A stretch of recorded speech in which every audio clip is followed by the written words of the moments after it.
We are back for a second time, hopefully. My power died, so that last stream lasted about 16, 17 minutes. Hopefully, this one doesn't get messed up. If it does, it might just be over. But yeah, looks like we're back. Should be better. This power went out for like 10 seconds, basically. So I guess I should try to re-mention some of the stuff I mentioned in the earlier one. But yeah, let people get in here. Basically, in the first part, I was talking about the relative athletic score and the trends that Dolphins have had in the past, especially in the McDaniel era, but even going back a little bit before the McDaniel, where still Greer was here, and how they typically drafted guys that had these high relative athletic scores. Also, I think mostly going after high character guys. Went through those names. Last year I think is the best year to use to kind of look at that for sure, because it was actually the one. It was the first round pick in McDaniel's era, and I think Chop Robinson and Patrick Paul kind of both fall under that umbrella. Just make sure that I'm actually live. Okay, cool. Let me test the chat. Does this work? Hello. Okay, cool. There you are. What's up, troll? How you doing? What was I saying? What was the last thing I said? Redder, are you confident Paul is an armstead replacement? This is coming from someone who last year, Patrick Paul was far and away my least favorite pick. I was known as, I don't want to say a hater, because I don't consider myself a hater. I don't do that just to hate. But I wasn't a huge fan of the pick. But I do think Patrick Paul showed enough to where I think he deserves his chance there. I think he has, his size and athleticism really do pop on tape. And I think he did a decent enough job. And as I've talked about, I do think if he had to true pass set and go one-on-ones a lot, if he had to go true pass set, he struggled versus Myles Garrett, right? That's expected. Most people struggle versus Myles Garrett. If he had to drop one-on-one pass sets versus Myles Garrett, yeah, it would be probably rough to have him back there. But with the nature of the offense, and I think the way he can move in the run game, and he can play with a physicality, he can finish. Once he latches onto you, he doesn't always have great hand placement, but once he does latch onto you, he is very hard to maneuver. So I do think he can do a good enough job. I think he'll be serviceable for you. I don't think he's going to be the main problem to talk about it. But yeah, I have short-term memory.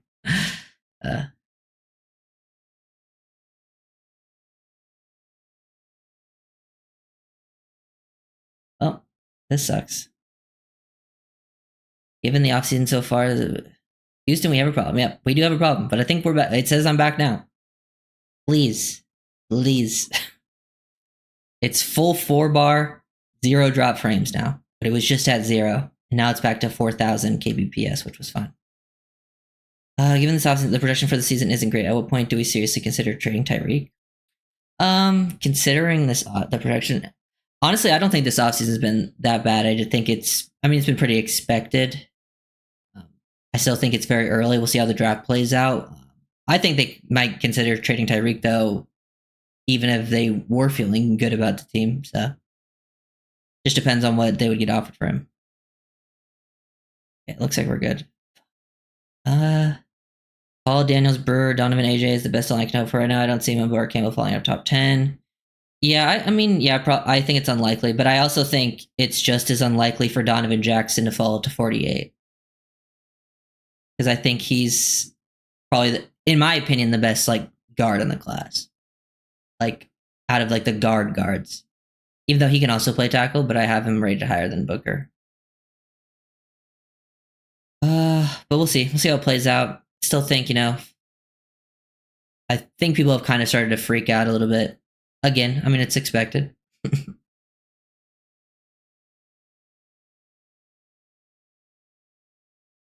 Hill needs to be on that post-June so we can split his dead cap and stock the picks first.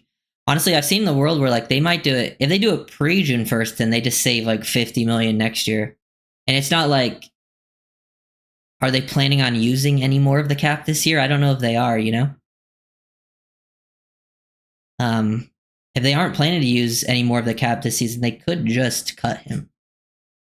and save a lot of money next season. Or I'm not cut. Say trade him. Sorry, not cut. Trade him pre-June 1st. They're not going to cut him. I was just meant pre-June 1st instead of post-June 1st. Okay, it looks like I'm completely back.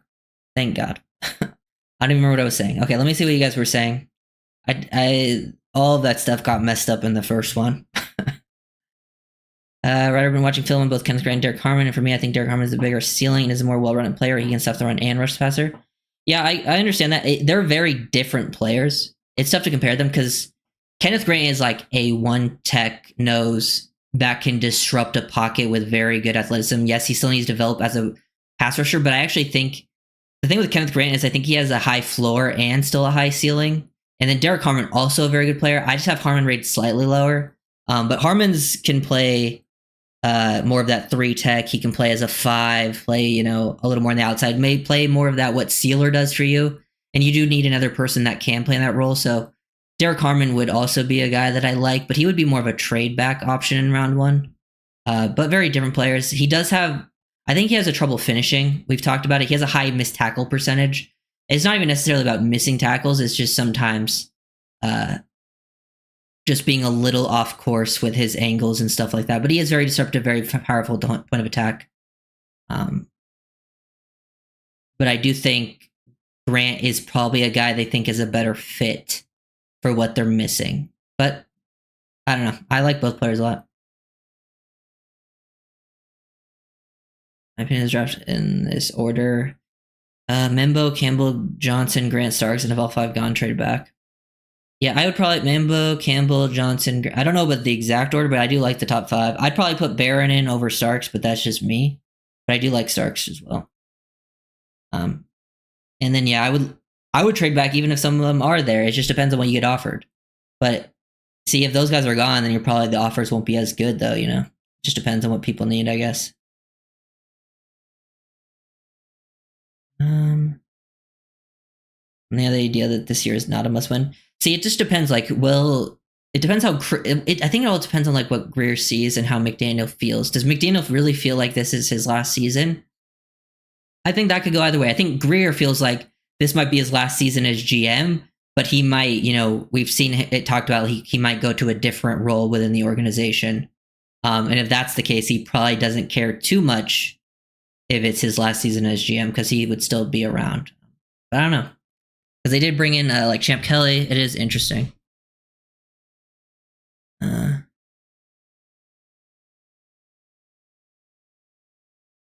Derek Harmon has played. Oh yeah, he's definitely scheme versatile. I just don't think he's going to play much 1-tech at the next level. I don't really see him as that type of player. He can play it. And I think he would be a damn good player. I just think I like Kenneth Grant more for what he is than Harmon. But he is very good. I just think Kenneth Grant is more of a disruptive force on a consistent basis, and even Grant is still not super consistent yet. But yeah, I did go back and watch the film on Harmon, and he did struggle to finish. That was my one biggest problem with him. Because I have it written down here. I said explosive and fluid 3-tech. Can play a bit wider in alignment as well. Needs to finish better, but he is very disruptive. Good size. Can stack and shed. He can play as a 1-gapper, 2-gapper. Wouldn't be surprised if the Dolphins like him a lot. Grant and Harmon will be available in the 20s. It's possible, but I don't think that's a guarantee.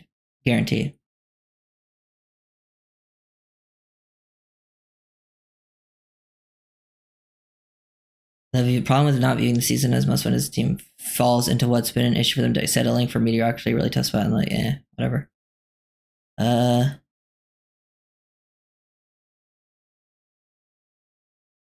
missed it. Yeah.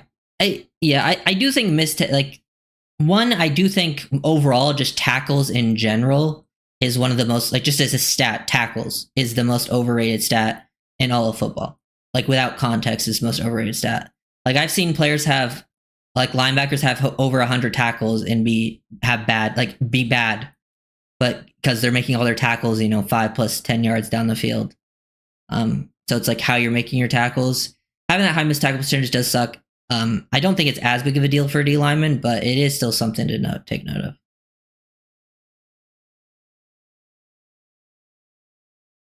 Quincy, Riley, and Upton Stout. Upton Stout would be more day 3, and then Riley could be a round 3 option. I do like Riley a lot, and Riley has inside-out versatility. But yeah, as I was saying, in the first stream that unfortunately went down, talking about draft trends, the Dolphins have, at least in, the more recent era, let me go and find this. Let me go 2020, boom. Like in round 1, let me get this up. They've taken guys with high relative athletic scores like Austin Jackson, 9.49. He was also considered a high character guy. I think character plays into it. Igbenogany had an 8 out of 10, 8.04 out of 10.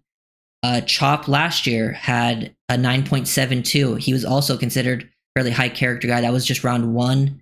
They also took like Jalen Waddle in 2021.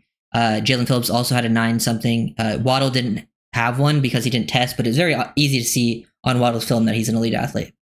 So I think they very much have always liked taking athletes. Like in the second round, Cam Smith was a 9.68. Eichenberg was an 8.54. Holland was a 9.52. Raekwon Davis is the one exception who tested. He was a 6.04, so he wasn't one that was above an 8. But as I said, I think that was a Brian Flores pick. Then in round 3, the exception in round 3 is Achane, but that was a clear McDaniel pick. And Achane, I think that RAS is a little bit misleading. Like, obviously, he's a very good athlete. But then you have like Channing Tindall, who was the first pick in this new regime era, and he got a 9.68 relative athletic score. So I do think it is something to take note of, that they like drafting guys that were damn near good very good athletes with their testing, also on film. And for the most part had high character. The only exception for the character part kind of being Cam Smith, at least with reports coming out. But we know that Greer had his son, that whole thing. So maybe he had some, he felt safer with him. Let me think. What are you guys saying? Okay. Grant versus Collins, if you want to concentrate pressure on Josh Allen, the other QBs in our conference. Grant versus Collins. Grant is more disruptive. Collins is I think Collins is going to be a very, very good run defender, but he doesn't have the disruption ability, I think, as a pass rusher that Grant has. Grant is still working on his pass rush plan, but he's so athletic and powerful that he can still collapse pockets.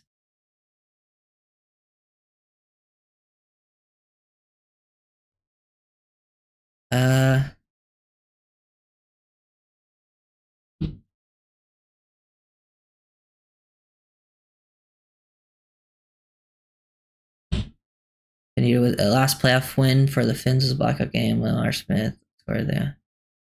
Oh yeah. What internet provider do you use? What internet provider do I use?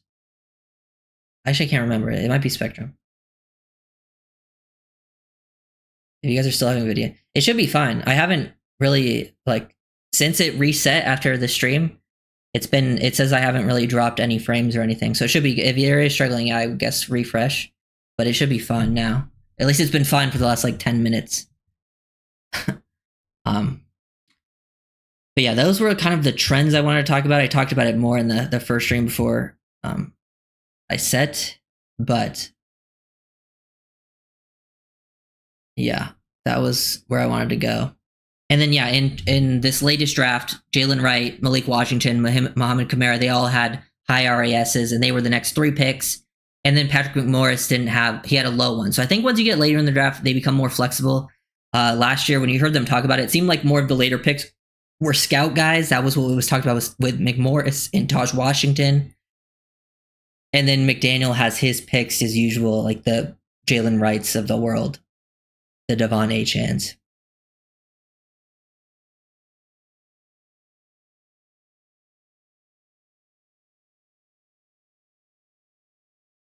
Is the pathway, it seems like they need to hit most, if not all picks.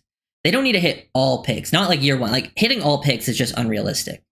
I think if they find a couple of starters in this class and then have, say, 3 guys be at least, contributors in some sort of rotational way, I think it depends on what those positions were, but I think they could be fine. Really, if you really want to know what it comes down to for Miami, because they're not in a great spot, but they're not in the worst spot either. Like, there's definitely teams in much worse spots than them. I think there's still going to be more. I've seen some people say like the season's going to be over. I think if Tua gets hurt, then hold on, I'm going to do this. I think then you're in a tough spot. Like, it really just comes down to health for you. You stay relatively healthy, I still think you're probably, like a wild card playoff team. And then, it probably depends on who you play type situation. If you don't stay healthy, then you probably have a similar year to last year. I think last year went as bad as it possibly could have, and you still won, what was it, like 8 games? 8? Was it 8?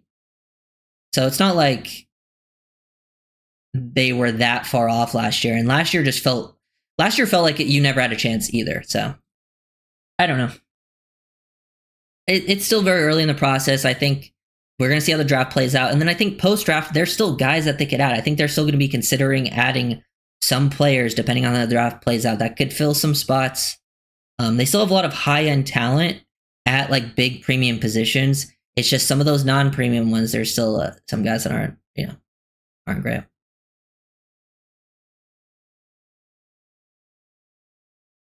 Trade back to around 2025 and get Donovan Jackson, Kenneth Grant, Johnny Barron. I think Grant and Barron will be gone by the time we get to 2025. Donovan Jackson would be more of that range, I think. But you never know. We'll see how it plays out. It's always tough to predict. But from what I've seen, I think Grant and Barron are going to be gone. Can't be missing top picks. Yeah, you can't expect to hit every pick, especially when 3 of them are 7th round picks. Plus UDFAs, we got to consider. Dolphins have had a UDFA contributor.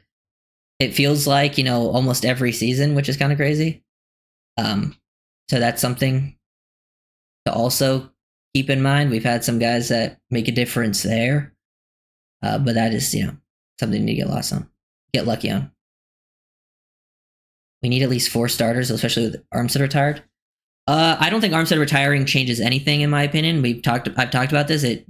Patrick Paul is going to start. Whether you like that or not, he's starting.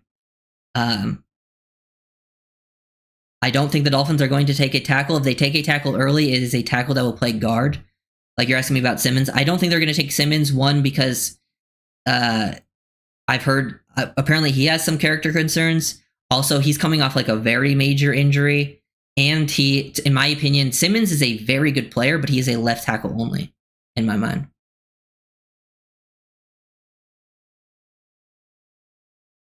How do you feel about sticking with the board and not reaching for need? That's all I would do.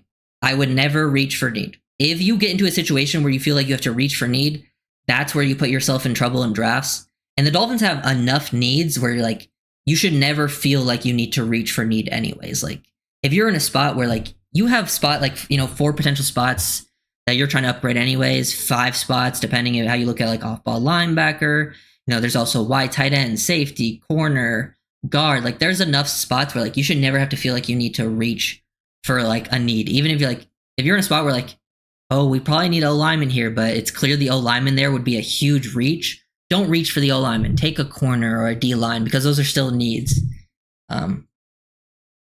Yeah, so I'm always in the mind of mostly going BPA, but having needs in mind, especially when things are close.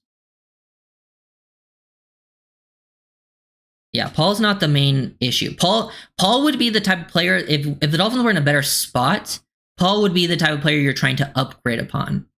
But there's just too many other spots you need to look at. But even then, like a lot of other teams, like the Chiefs would probably be in a better position with like Paul than some of the guys they drafted last year to play tackle.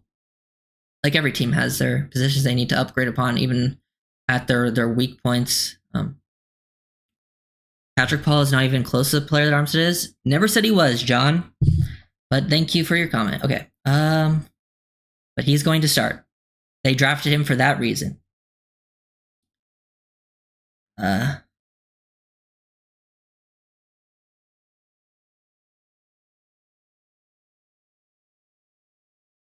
Grant's more. Yeah, well, Grant would definitely play nose, but like I think you guys are thinking he's only would be on the field in those situations when like Benito was on the field, and I don't think that's the case. Like he would play other spots as well. Like he would be aligned at 3 tech. While I do think Harmon can do that stuff specifically better, I still think Grant is just a better prospect. But I think you guys are underrating the amount of disruption he could still create aligned at 3 tech in an obvious pass situation.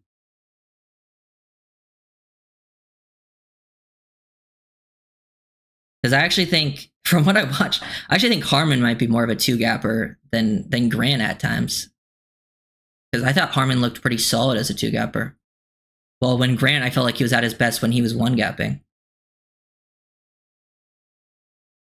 Do you think Miles Frazier at 98 would be good value? I'm not as high on Miles Frazier, I think, as some other Dolphins fans. I think that's fine. I don't love it, though. I've talked about it with Frazier. I think Frazier is very smart, and he's very aggressive in pass pro. And I think he's at his best run blocking when pulling. Like, he plays with some good momentum there. But I think he's got heavy feet, and I don't think he's very good on outside zone, like reach blocks. And to me, that is where something I value the most for the Dolphin system. And I don't think he's very good in those situations. You think Armstead opening retires the door on Charles Grant around 100 to 120? Oh yeah, they could still definitely go after someone. Like, I just don't think they're going to go after like a pure tackle early. But yeah, Grant in like that range for sure. I think even if Armstead was here, Grant, potentially that door would have been open because Grant's such a good scheme fit. And who knows, maybe they could see him as a guy that could play interior. I don't know.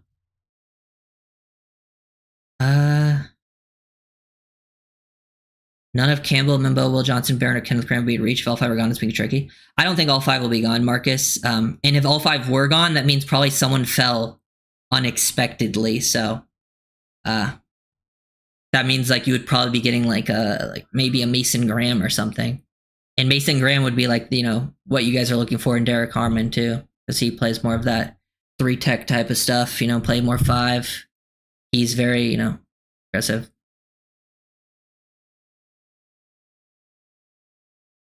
Three tech sure, but over tackled, maybe 5 snaps a game. Like, I mean, I think I guess, but it's not like we were lining up our guys over tackle a lot anyways. And like, if you want to line up one of your D-line over tackle, you're probably gonna have that be sealer anyways. You don't need 2 defensive linemen to line up over tackle. But it just depends on your fronts, and the Dolphins have a lot of different fronts. They move people around. I think Grant can be moved around a little bit. I think he's athletic enough to do it. Especially if it's like one of those situations like where it's obviously a pass, then yeah, like he's gonna fire upfield and, you know, just push a pocket.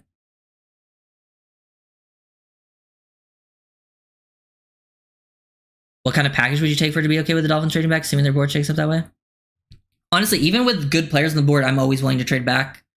I think with it just depends like what spot are you planning to trade back to. If you're trading back to like 20, like from 13 to 20, if someone offered you like a round 2 pick, then I would be like, heck yeah. But if it's more of like a round 3, which I think is more fair, I think. I don't have like the draft, you know, there's like a pick evaluation board like where they're graded. I think round 3 could be more fair from 13 to 20. Then it would just depend who's on the board. Then it would depend.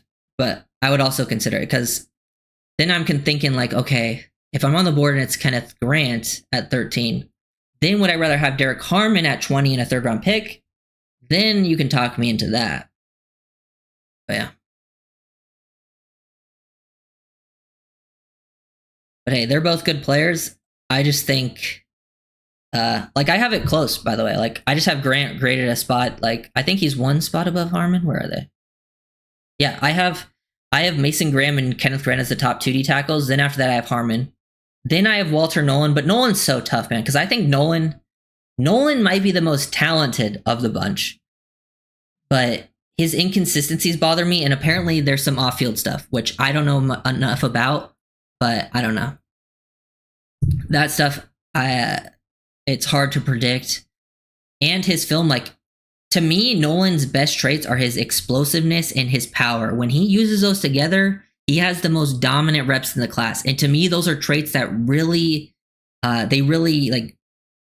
project well to the next level. Like there's certain traits that just project well at the NFL level, and Nolan has them.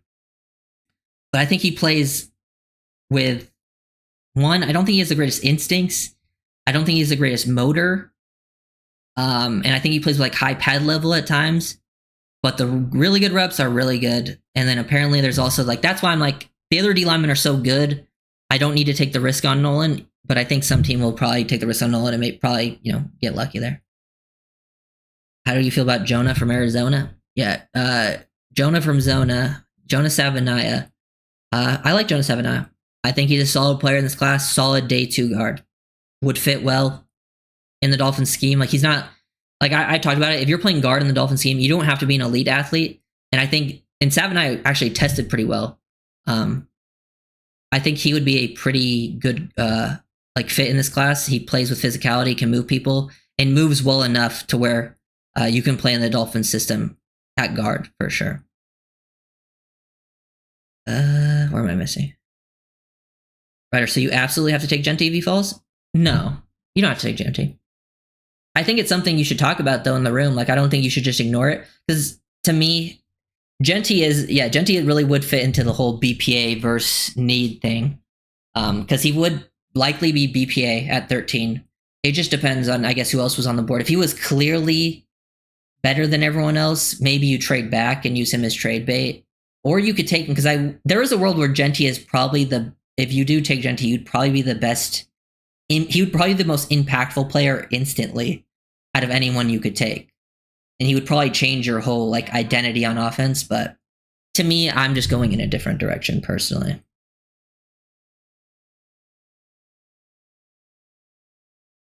Sorry, what am I?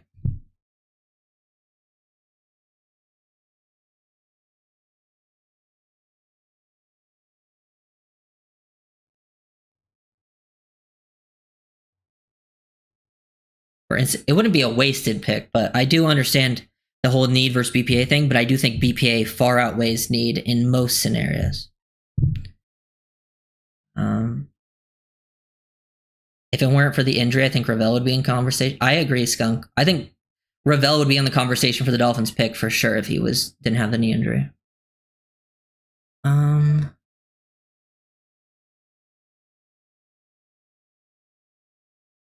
Tyleik Williams in the second all day. If Tyleik Williams is there in the second, that'd be a great pick. Definitely wouldn't be mad at that.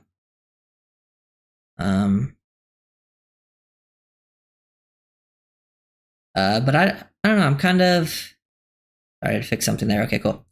What do you guys say? Yeah, Tyleik Williams definitely. I think Tyleik Williams is actually a very.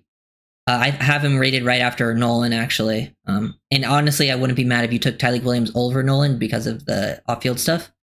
But Tyleik Williams is super solid as a run defender in the interior. And I also think, like, to me, I have Tyleik. The reason I think Tyleik Williams and Alfred Collins are both like rock solid versus the run. I think Williams just has a little more upside as a pass rusher, so that's why I kind of lean him over Collins, even though I like both. But yeah, he can play one tech, but I think he's versatile. I think he's got lower body flexibility. He takes on double teams well. And he looked really good moving in the drills at the combine, which honestly is always helpful.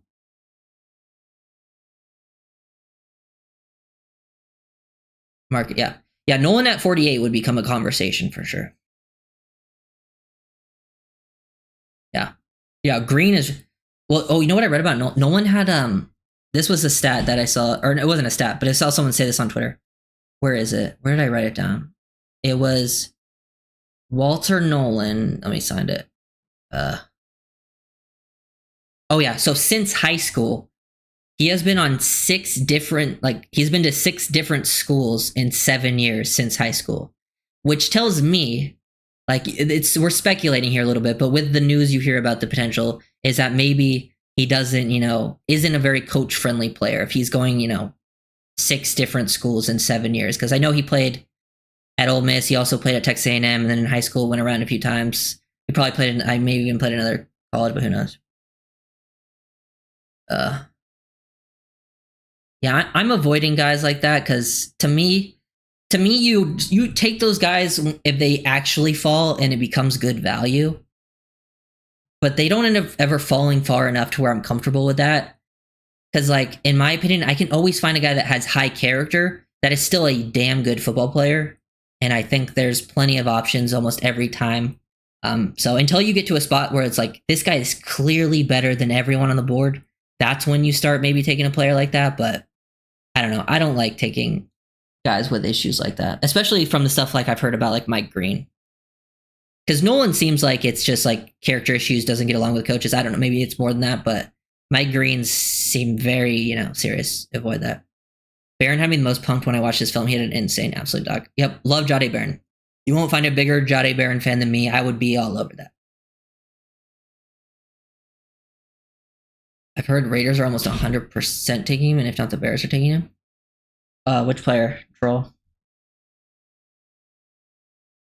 I'm taking Genty or Warren at 13, no doubt. I will say this. I think Genty or Warren would probably be some of the most instantly impactful players you could take at 13. Would they be the best long-term picks? Maybe, maybe not. It depends. Probably not Genty because running back isn't the best long-term anyways. I would still take Warren. Warren is still one of my top options. The only reason I haven't talked about him as much because I don't think the Dolphins will take him. It's just that simple. I want Watts at 48. Yeah, I mean, Watts at 48 is great. Who are some safeties in day 2 you think can start for the team? Yeah, Watts, one. I think Watts, Makuba. Makuba, I believe, didn't have the RAS that the Dolphins look for. But if you do a little bit of research, after quarterback, relative athletic score is actually the least valuable at helping project players at safety. So quarterback, obviously the athletic score doesn't matter too much. Safety is the next position where the relative athletic score actually doesn't matter that much. It actually a lot of the best safeties don't even have the best relative athletic score. Because safety is all about instincts and stuff like that. And yeah, so Xavier Watts, Andrew Makuba would probably be my favorite round 2 options. I think the Dolphins will love Nick Emenwari. That's why I haven't counted out Emenwari at 13. I think the Dolphins are still considering it. I would not do that. Want to make that clear. And then I think another name. I think the Dolphins actually brought him in for a visit, and I think one of you just said him. Winston Jr., Kevin Winston Jr. I think I read the Dolphins brought him in. That makes sense, though. He is a guy who he partially tore his ACL. Those are the guys you do want to bring in for visits. You want to get a checkup on them, see how they're doing. But he's a good player. You want a guy that doesn't miss tackles? Kevin Winston Jr. had a below 2% missed tackle rate in college. Yeah. I've heard. Oh, you're talking about Genty for that. What you said. Raiders or Bears? Yeah, that makes sense. I've seen a lot of Bears for Genty as well, and I've also seen people are talking about Genty. I've also even seen a report about Hampton. People view Hampton almost like how Hampton and Genty, almost how teams viewed Gibbs and Bijan back in the day. And Gibbs and Bijan both went very early. Gibbs went earlier than expected.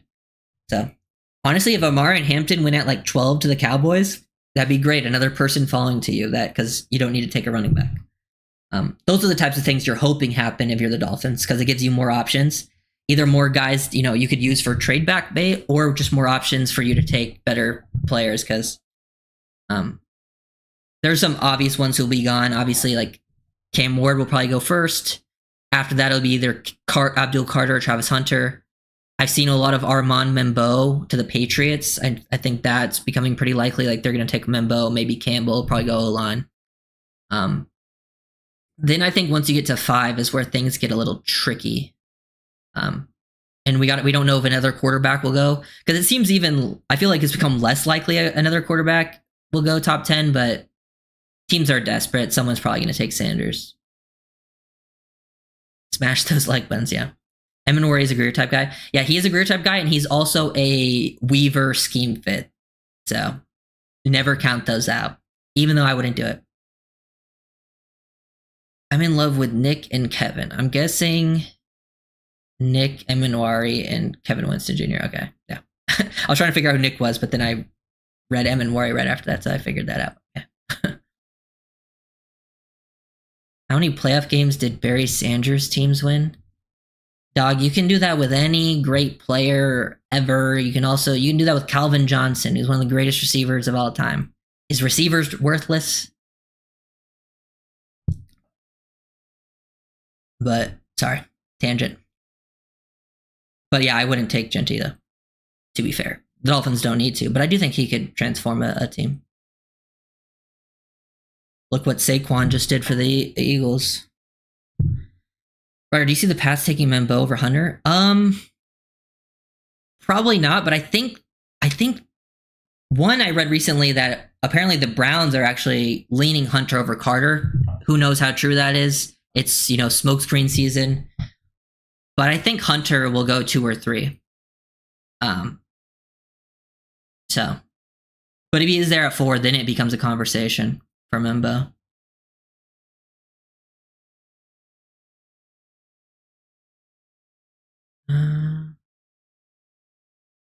It would be fantastic for us if 2 QBs and 2 RBs went before pick 13.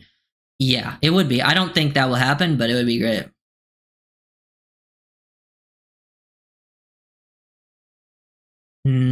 Christopher, no, I wouldn't. I'm not a huge fan, and honestly, I've seen a lot of people comping Shedeur Sanders to Tua. I actually don't really see that. Like, I get what they're going for there, because Sanders is like a pretty accurate quarterback, and but I've seen a lot of people talk about Sanders with like his anticipation and timing. I actually don't think that's like a huge strength of his game. And that's like the strength of Tua's game. So I don't know. I wouldn't do that move. If the Dolphins are going to go for a quarterback, personally, I want it to be someone that's like super high upside. Like go for it all if you're gonna go for that. And this class is not the class to do it. Because really the only unless you want to take Jalen Milroe somewhere on day 2, but I wouldn't do that either. I would just wait till next year for quarterback if you do need to, because this feels like it's like the make or break it type year for this regime into a. So we'll see how I think this year we got to see how it plays out.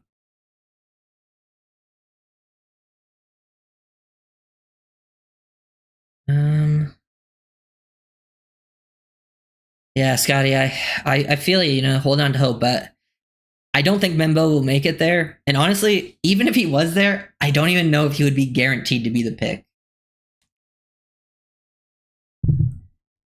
2 for me is best anticipation thrower in the NFL. Yeah, probably. It's definitely his biggest strength. Like if you watch his film compared to other quarterbacks, if you go from his film to other quarterbacks, it feels like he's playing a different game than the other quarterbacks, because the other especially depending on who do you go to, because some of them are so reliant on their physical abilities at time, and then you watch Tua, and Tua is just not relying on his physical ability at all, and he's playing purely at his pre-snap read and knowing where to go with that ball and throwing with insane anticipation. It is very interesting to see the difference.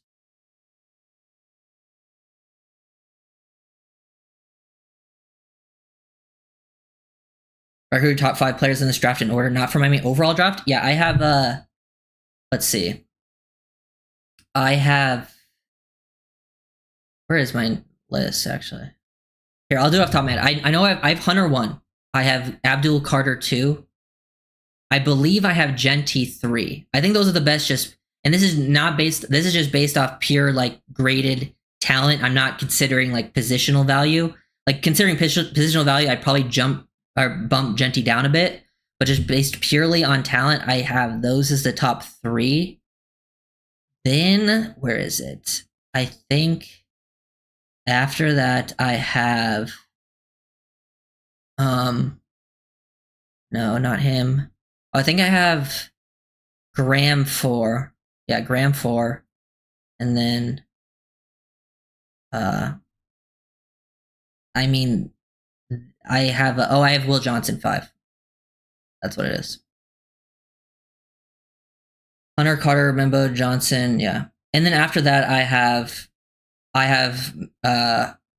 Warren at 6. Then I have Membo. Josh Simmons is weird because I have Simmons ranked high, but he has the injury, so I would bump him down as well. But yeah, those are kind of the top guys. Then after that, it's probably Will Campbell. I'm missing a name here. Probably Tet McMillan. Then I would have Shavon Ravel Jr. just purely based on talent, no injury, but injury would bump him down. Then I have Jahdae Barron. Then I have Malachi Starks. That's kind of the order I'm in.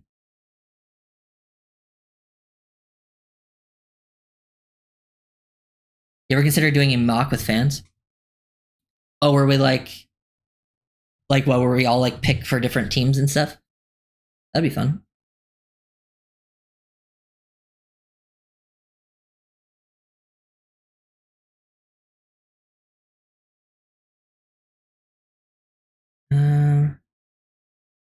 The snap count lost on the inside line by Campbell leaving will be reduced by Phillips and Chubb being back. They lined up there periodically in 2020. Is that being lost? I don't think that's being lost. Because when they do line up, it's mostly on very obvious passing situations. So I don't think it's enough of a quantity to really like be a huge part of the conversation, in my opinion. Because they didn't play there a ton, and like when you're looking to replace snaps, it's to replace like real snaps, not just those like obvious passing ones, in my opinion. Yeah, you forgot Alda Carter. Didn't I say Carter second? I had Hunter first, Carter second, Genty third. At least that's what I thought I said. That's like pure talent.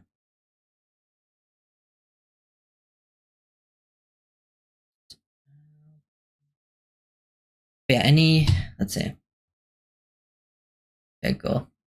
At least we're back to being good there. I'm going to do definitely, especially once the draft gets closer, we're going to do more streams just to figure things out. I'm sure we're going to hear more info about who they like. Some of it will be smokescreen. Probably most of it will be smokescreen stuff. And then post-draft, I'm going to do a lot of stuff. All the film breakdowns, a bunch of streams on stuff.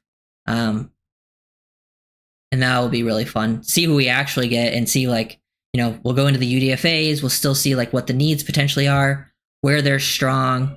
You know, are they in a position to where, like, this regime is going to save themselves or not? Those will be the questions.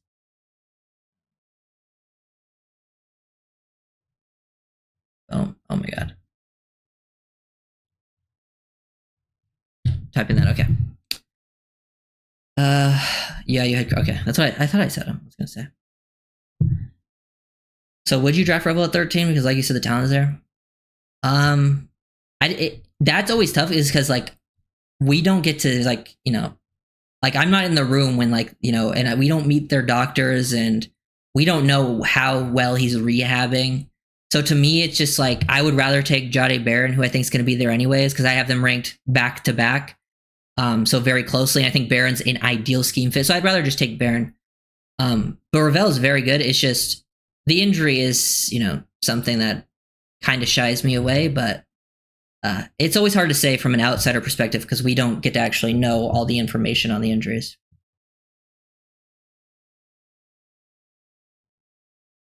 What do you think about the people mocking the Dolphins draft Tyler Shuck? Depends on what round it is. If it's a later round, then sure. But if it's like earlier, then no thanks.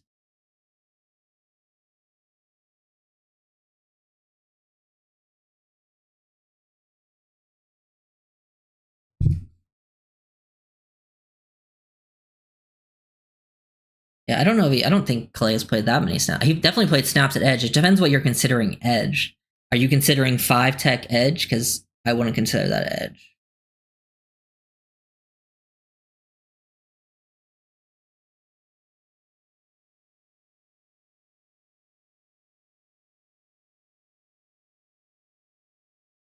I like your 3. Thanks. Yeah, I was just trying some different like best fits videos for the Dolphins. Yeah. Someone left me a comment saying I should just show videos and not show myself. And I was just like, have you seen like 99% of my other videos? Like, that's pretty much every video I make is a film breakdown. This is a different video. Will Johnson and Granville at 13, who you taking? I think if Will Johnson's like if physicals check out for Will Johnson, he's healthy, he's good, I would go Johnson over Grant. But I do like Grant a lot, but I would go Johnson. I think Johnson can be a very good corner in the league, like very good. I just wish he was a better tackler. Like, obviously tackling isn't the most important thing for an outside corner, but man, it is tough to watch sometimes.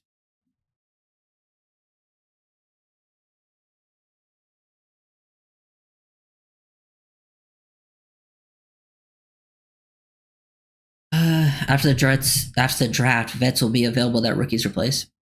Yeah, they're definitely gonna. Yeah, and there's still vets available now that could still potentially be upgrades at certain spots. I think the Dolphins are just waiting to see how the draft plays out until they add people. Height and arm length for Barron? Height, not really. The length, I think, is a little more concerning than height. Like, I think height is fine. Like, I think he's a little under 5'11". I think you can get by a little under 5'11". Like, I've seen it before.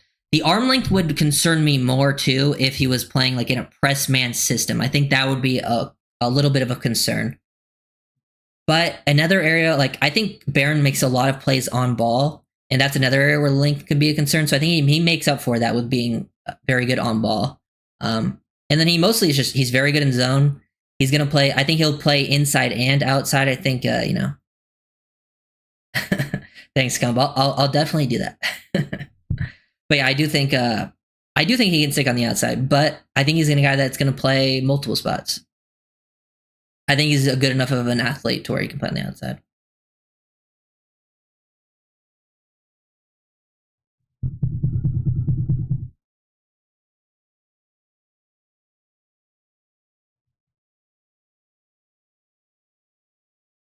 I think he goes defense with the Johnson, Watts, Collins, and he signs Hernandez. I mean, that would be a pretty good way to go, Scotty. It could definitely be worse than that. Johnson, Watts, Collins, and sign Will Hernandez. Honestly, I'm kind of on board with signing a guard anyways at this point. Just because I think you probably get better value at the defensive spots, but we'll see how the draft plays out. I think that's what they're waiting for.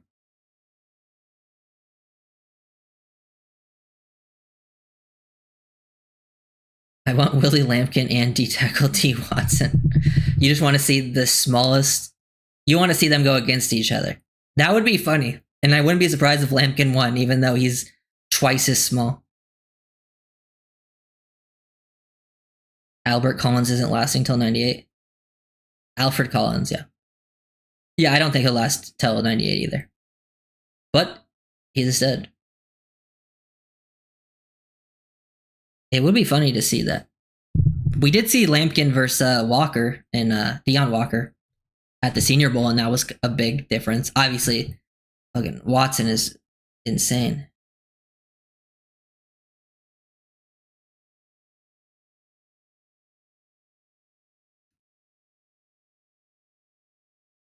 Guys, you just gotta pretend like Liam doesn't exist. It's what I do. Just ignore it. Here's some report. I did see this report. Apparently, Tyler Warren only has one scheduled visit with a top 10 team, which is pretty funny. But apparently, teams view him as one of the cleanest prospects, so they don't feel like they need to meet him. He checks every. Jordan Schultz reported this. He said one executive said he checks every box: character, toughness, intelligence, and he's just scratching the surface athletically. There's not much to overthink. I agree. I think people are underrating Tyler Warren's athleticism, but that's one. Some Patrick Paul stuff going on. People talking about that. Armstead obviously retiring. Finn Central posted this one on Twitter. This was just like the Patrick Paul cut up 52. He does a really good job. Once he gets latched onto you, he is very tough to disengage from. I think he just needs to work on his consistency. But I do think Paul was better last year than most give him credit for. Like, he wasn't great, but he definitely did a better job than I think people want to admit. Trying to find some run plays here. Let's see. Fire off the ball, down block, create horizontal displacement. That's always nice.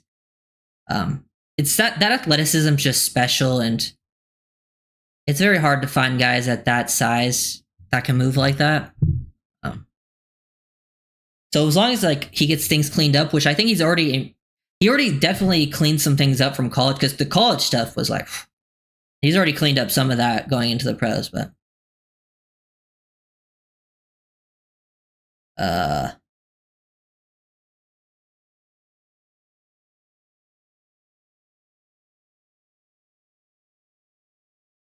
to be fair, McDaniel did say, like, if Eichenberg was the starter this year, it would have to be the best he's ever been. Which honestly sounds like to me like McDaniel's like thinking he's not going to be the starter, but we'll see how it goes.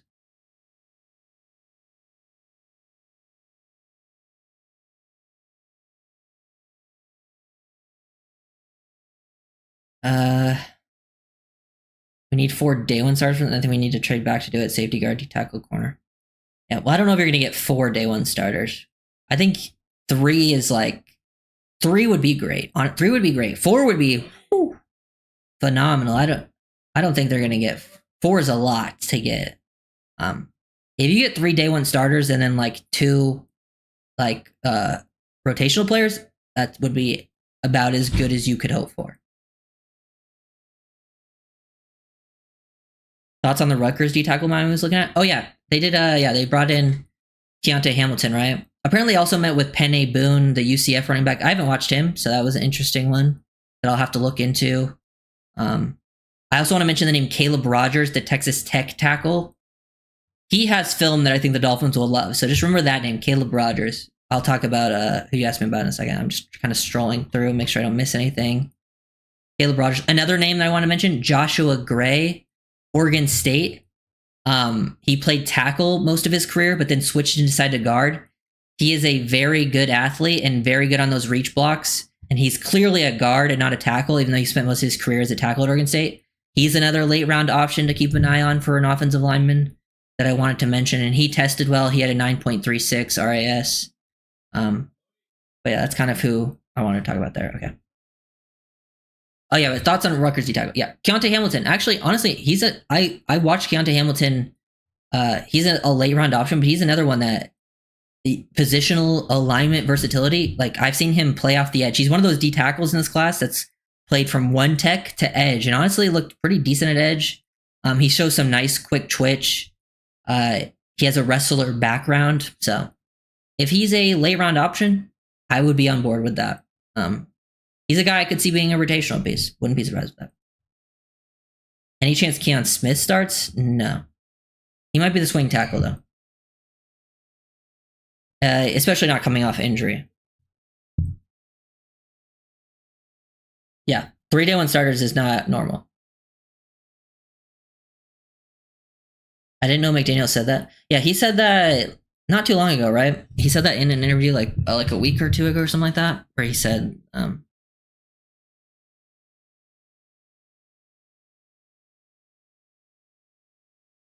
Is that true, Scotty? I thought they were asking him about being a starter, and he was like, if Eichenberg's the starter, he has to be the best version he's ever been.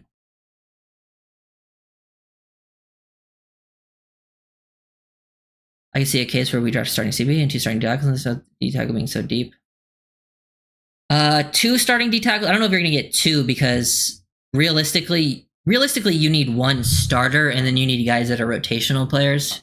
Because technically, Benito will probably be a starter in your base package. But yeah, I get what you're saying.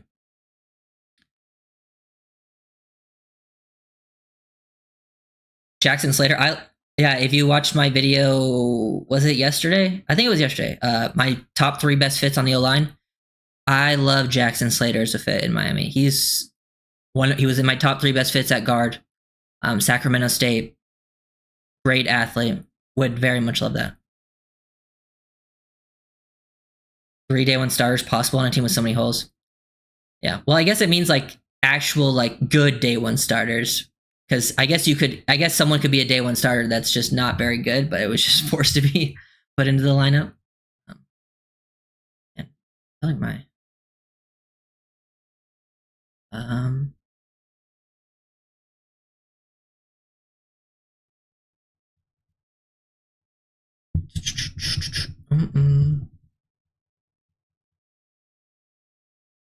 trying to fix this. My whole light getting messed up. Okay. Any thoughts on Luke Kandra? I don't like. He's a guy that is, I think, has limited range. Like almost, he has too much limited range for me to really like him for Miami. Like I think he's tough in his nails, and he'll beat the crap out of you. You know, he's like an in the phone booth type of player. You know, where a guy, you know, like he'll beat you up in a phone booth. But outside of that, I don't really see it.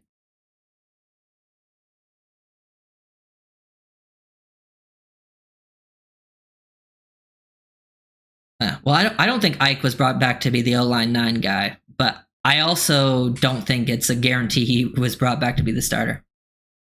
I thought your stream has ended. Well, no, yeah, Derek. Unfortunately, my first stream, my power went out, so that's probably what happened. Question for you, Ryder: Elijah Arroyo or Mason Taylor? Well, I do have them ranked back to back, but for the Dolphins, probably Taylor. But I think depending on the team, I could see people preferring Arroyo. Only if we trade back and get another second round pick. Yeah, I just think getting another second round pick is super unlikely. Yeah, my power went out, so unfortunate stuff.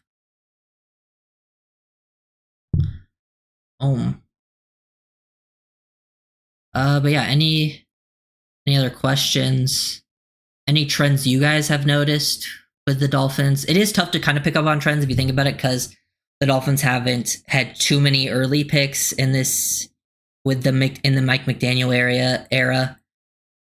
It's actually crazy still that Chad Robinson was the first round pick he's had, but we'll see.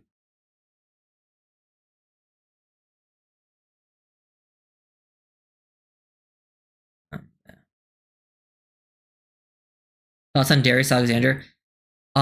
He is an older prospect, but then other than being an older prospect, Darius Alexander is very good. That guy would be a fun like Calais potential replacement, because he has edge versatility. Like he could actually play as a big edge, but also play 3 tech 5 to 5 tech. I think he's good. I think he's a good run defender as well. Like I think he can hold his own at the point of attack. He has the quickness to gap exchange. Like he has a great combination of like explosiveness, power, and length to use. He has aggressive hands, but like not only can he hold his own and bully people, like he has the quickness, I think, to penetrate, disrupt in that way. I've seen there's times I think he's late off the ball, so he could be a little bit better, getting off the ball in time. But he's fluid, versatile. I've seen him make there's a crazy interception that he made. But yeah, I really like Darius Alexander. I don't know where he's going to go, but I think Alexander's 25, or he's going to be 25. Let me look it up. But yeah, he is an older prospect, which, probably pushes him down maybe a little bit, but he's 24 right now, but he'll be 25 when the year starts. His birthday's in August, late August. Rewatching all your mock drafts to build my draft wish list. Yeah. What was my best mock? I got to do another one tomorrow, huh? Tomorrow's mock draft Monday. I only got a couple more mocks left, because then it'll be draft season. And I'll probably do a final mock like on Wednesday. Maybe I'll do a stream on Wednesday before the draft of just like a predictive mock, where like I don't do like it on like a mock draft simulator. I just go to each spot and I'm going to try to predict who the Dolphins will draft. Because I did that last year and I don't think I got anything right, but I had a lot of the positions right. I just had the player wrong in each round. Because I had edge in round 1, I had O-line in round 2. I just got the players wrong.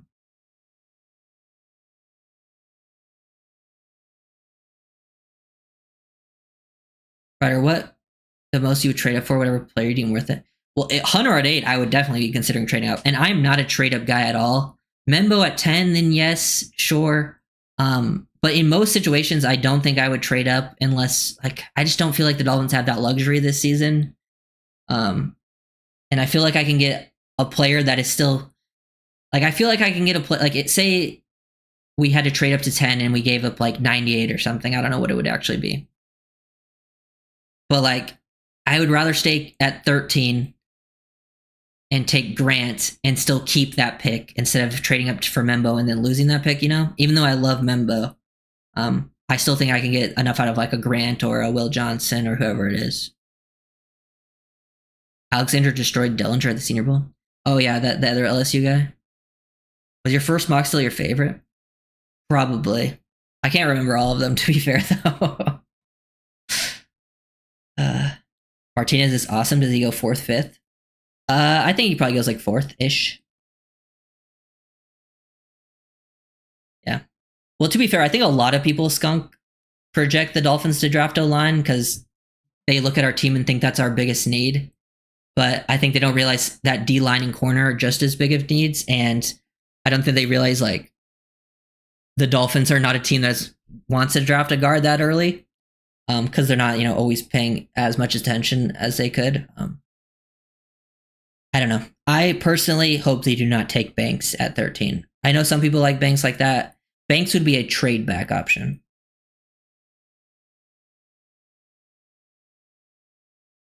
I'd I'd bet they trade up in the third. That's a possibility, Alex. That would probably be the most likely trade up position because they don't have a pick for a while, and they do have some ammo to work with. Or also, I wouldn't be surprised if they used like they have 3 7s. I wouldn't be surprised if they traded up into the 6 using some of those 7s. You know.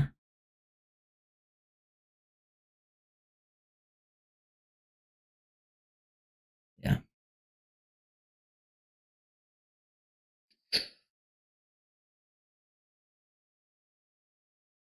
Every year I've been shocked by the Dolphins pick. Doesn't seem to align with needs.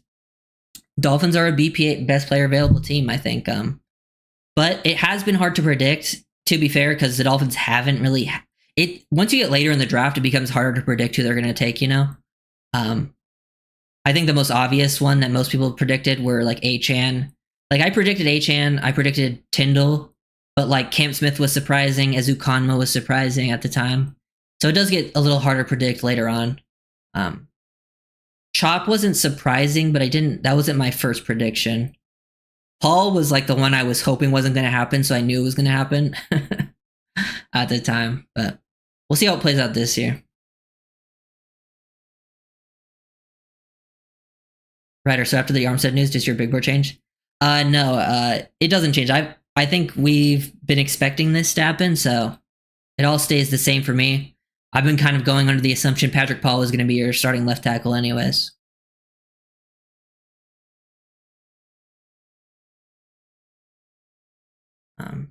Yeah, yeah. I felt like HN was fairly obvious to most people, and I was a huge HN fan, and it just felt like if you followed the draft cycle and you knew the Dolphins team, like HN felt like a pretty likely pick.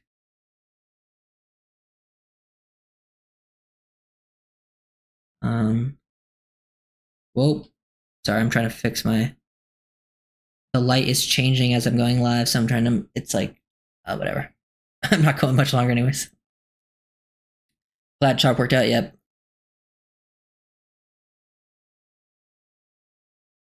Patrick Paul, Cam Smith. Yeah, I mean, a lot of people need to step up.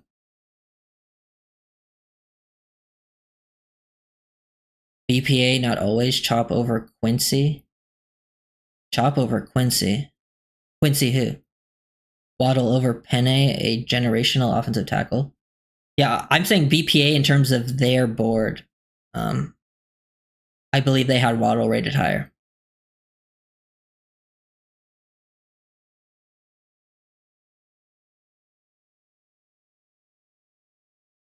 Tyler, not really. Tyler who?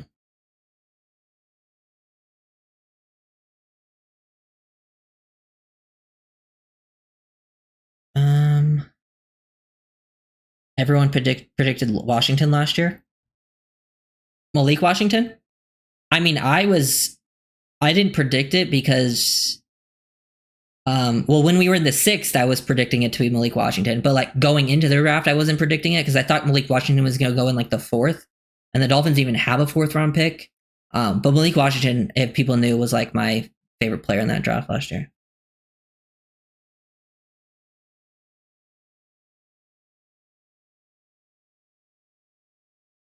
I have to. I don't have $1 million. Maybe front office more than I do. They need to get Ryder on their scouting target. True, Derek. True. That would be amazing.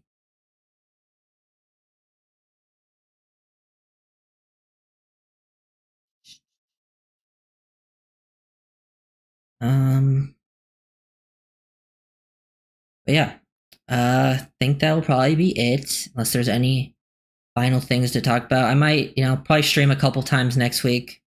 Definitely on the weekend, and then just gonna keep putting out film breakdowns until we get to the draft. And then once the draft rolls around, I'm gonna do film breakdowns on all the people the Dolphins drafted, all of the UDFA's. If I get film on the UDFA's, sometimes like there's usually a couple UDFA's I miss just because I don't have film on all of them.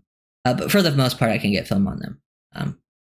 And then we'll do streams too, like uh, grade streams and stuff.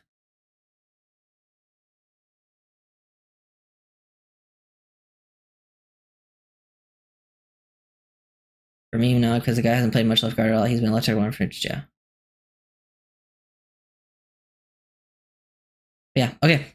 Thank you guys for watching. We will, reconvene. Draft's almost here.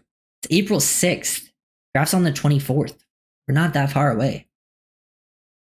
We are like 2.5 weeks now, pretty much. Terrence Ferguson is my prediction this year. Not a bad one. Not a bad one. I can see that for sure. Maybe I should do a stream like that where I go to each position and try to have a prediction, see what it goes around. Okay, later guys. Peace.